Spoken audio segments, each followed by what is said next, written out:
kalau kita lihat evolusi daripada peta gempa Indonesia. Peta gempa Indonesia yang pertama adalah hasil daripada studi dari BK Carter, Hollings and Werner. Jadi ini seluruhnya waktu itu masih diimpor. Di mana Indonesia dibagi ke dalam 6 kelas berdasarkan tingkat kegempaannya. Yang merah ini menunjukkan tingkat yang tinggi, kemudian yang kuning nomor 2, dan yang hijau ini adalah yang paling rendah. Hasil studi BK Carter tahun 78 ini kemudian diadopsi menjadi peta gempa Indonesia untuk peraturan perencanaan tahan gempa yang dipublikasi oleh Departemen Perencanaan Umum tahun 1983. Kemudian peta ini di peraturan bangunan ini tahun 2002 diupdate dengan keluarnya SNI, Standar Nasional Indonesia. Ini adalah standar yang kita pakai untuk perencanaan bangunan tahan gempa. Keluar peta baru, di mana peta ini sama dengan sebelumnya menggambarkan goyangan tanah. Goyangan ini adalah menggambarkan goyangan di batuan dasar dan untuk periode ulang gempa 500 tahun. Jadi peraturan ini masih berlaku, artinya saat ini adalah untuk perencanaan bangunan tahan gempa kita menggunakan gempa 500 tahun. Nah, inilah percepatan di batuan dasar. Kalau kita lihat yang terendah percepatan di batuan dasar adalah yang warna putih. Ini adalah 3%, 0,03 G, artinya goyangan dalam arah horizontal adalah 3% daripada gravitasi. Sementara yang tertinggi adalah yang merah, di mana goyangan horizontalnya adalah 30%. Jadi antara yang putih dengan yang merah, besarnya goyangan ini 10 kalinya. Peta ini dibuat tahun 2000 sampai 2002, di mana dari beberapa instansi, dari universitas, saya sendiri dan Pak Jody, dari Departemen Pekerjaan Umum, ini Pak Tio, kemudian dari Litbang Geologi, kebetulan Pak Angkon ada, kemudian dari konsultan, yaitu Insinyur Teddy Bun dan Profesor Hazel Shah dari Stanford University. Sebagaimana tadi disampaikan oleh Pak Joko Kirmanto, peta ini dikerjakan sendiri-sendiri, kemudian untuk mudahnya maka dilakukan rata-rata dan itulah peta yang sekarang kita pakai. Di dalam peraturan bangunan tahan gempa, ini kita memiliki peta gempa. Peta gempa ini menggambarkan goyangan di batuan dasar.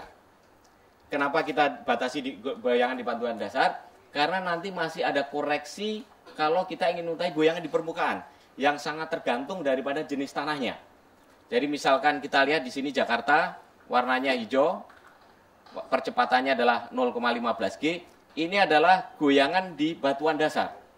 Kemudian bagaimana kita mendapatkan goyangan di permukaan tanah? Nah, ini tergantung daripada jenis tanahnya.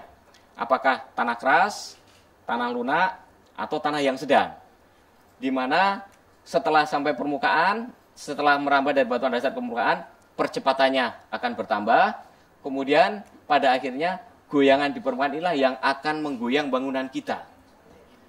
Di dalam standar nasional pun sudah kita persiapkan berapa goyangan yang akan terjadi pada bangunan.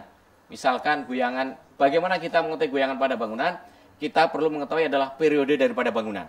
Dengan mengetahui periode, kita dapatkan percepatan. Nah, apa hubungannya percepatan? Percepatan kita kalikan massa daripada bangunan, akan kita dapatkan gaya horizontal. Gaya horizontal inilah yang harus kita antisipasi dalam perencanaan, sehingga yang kita dapatkan namanya bangunan tahan gempa. Kemudian, setelah 8 tahun berlaku, maka peta ini perlu direvisi. Kita lihat kenapa demikian. Waktu kami membuat peta, ini waktu itu kami perkirakan bahwa kalau ini Sumatera, subduksi dari barat Sumatera itu maksimum magnitude-nya 8,5. Tetapi ternyata kita kedatangan gajah besar yang jauh lebih gemuk dari yang kita perkirakan sebelumnya dengan magnitude 9,2. Jadi energinya puluhan kali, jauh lebih besar, artinya sudah terbukti bahwa ada gempa yang lebih besar dari yang kita perkirakan sebelumnya. Kemudian waktu kami membuat peta, ini dengan teknologi yang ada pada waktu itu, dengan tools yang ada pada waktu itu, di mana kami menggunakan model 2 dimensi, dalam beberapa tahun terakhir ini sudah keluar model 3 dimensi dalam analisa perambatan gelombang. Nah, jadi kita perlu memanfaatkan teknologi yang ada. Selanjutnya kalau kita lihat bagaimana standar internasional melakukan updating. Pertama kali kita memiliki standar tahun 83, kemudian tahun 2002 kita memiliki standar SNI, Perencanaan Bangunan Tahan Gempa, di mana SNI ini didasarkan atas standar Amerika Uniform Building Code yang di-issue tahun 97. Jadi referensi kami waktu membuat peta adalah UBC tahun 97. Ini kami publikasikan tahun 2002, standar Indonesia ini. Ternyata dalam perjalanan waktunya Uniform Building Code ini telah berubah beberapa kali, bahkan sampai tahun 2009. Kalau kita lihat historinya, maka waktu kami bikin peta, data yang kami kumpulkan adalah sampai tahun 99, waktu itu belum ada gempa Aceh. Kemudian sekarang kita memiliki data yang lebih lengkap. Yang kedua adalah standar internasional waktu kami membuat peta, dasarnya adalah Uniform Building Code, ini untuk gempa 500 tahun. Sementara standar internasional sejak tahun 2003 sudah menggunakan gempa 2500 tahun. Jadi inilah evolusi standar internasional yang kita juga perlu beradaptasi. Selanjutnya adanya studi-studi geologi dan geologi terbaru. Ini seperti yang dikerjakan oleh Pak Dhani Hilmanata Wijaya mengenai aktivitas subduksi berdasarkan koral. Nah, dari di sini bisa diketahui bagaimana mekanisme aktivitas daripada subduksi. Ini bermanfaat untuk input parameter gempa. Kemudian dengan adanya fakta tadi, maka sejak tahun 2006 setelah gempa Aceh, beberapa instansi, Departemen Pekerjaan Umum, Ristek, kemudian beberapa instansi terkait seperti LIPI, BMKG, kemudian Asosiasi Profesi, Himpunan Ahli Tanah Indonesia, Himpunan Ahli Konstruksi Indonesia, kemudian beberapa asosiasi yang lain, universitas, dan juga dibantu dengan United States Geological Survey. Kami melakukan studi dan disimpulkan bahwa perlu melakukan studi baru untuk pembuatan peta gempa Indonesia guna mengantisipasi potensi bahaya gempa yang lebih besar. Dari mana kita bisa mengurangi bahaya potensi yang lebih besar? Pertama adalah fakta bahwa gempa Aceh jauh lebih besar dari yang kita perkirakan sebelumnya. Kemudian dari studi-studi kami setelah gempa Aceh, misalkan yang kami kerjakan maupun yang dikerjakan oleh Dr. Wayan Sengara dan dari USGS, kalau kita bandingkan peta Sumatera, ini adalah studi-studi terbaru sejak tahun 2006. Ini adalah peta gempa yang masih berlaku sampai saat ini. Untuk daerah di sekitar sesar terjadi lonjakan resiko atau hazard yang jauh lebih besar. Ini bisa sampai 2 kalinya di daerah sesar ini.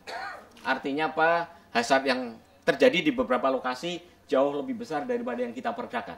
Karena itu hal ini perlu diantisipasi. Karena itu diputuskan bahwa perlu dilakukan revisi peta gempa, kemudian dibentuk tim yang diresmikan Desember tahun kemarin. Dalam awal daripada perjalanan, maka tugas pertama, assignment pertama yang harus kami tentukan adalah periode ulang berapa yang akan kita pakai dalam perencanaan. Nah, periode ulang gempa yang akan kita pakai itu tidak bisa lepas daripada umur bangunan dan probabilitas terlampaui. Di mana umur bangunan biasanya ditentukan 50 tahun. Kemudian ini adalah probabilitas terlampaui. Peta gempa tahun 1983 ini menggunakan probabilitas terlampaui 20%, sehingga gempanya adalah gempa 2225 tahun. Kemudian peraturan gempa yang ada saat ini menggunakan gempa 500 tahun dan mengingat standar internasional dan berbagai pertimbangan, maka disepakati untuk revisi peta gempa yang sedang kita kerjakan ini menggunakan periode gempa adalah 2500 tahun. Nah, ini sudah ditentukan, ini untuk perencanaan bangunan gedung.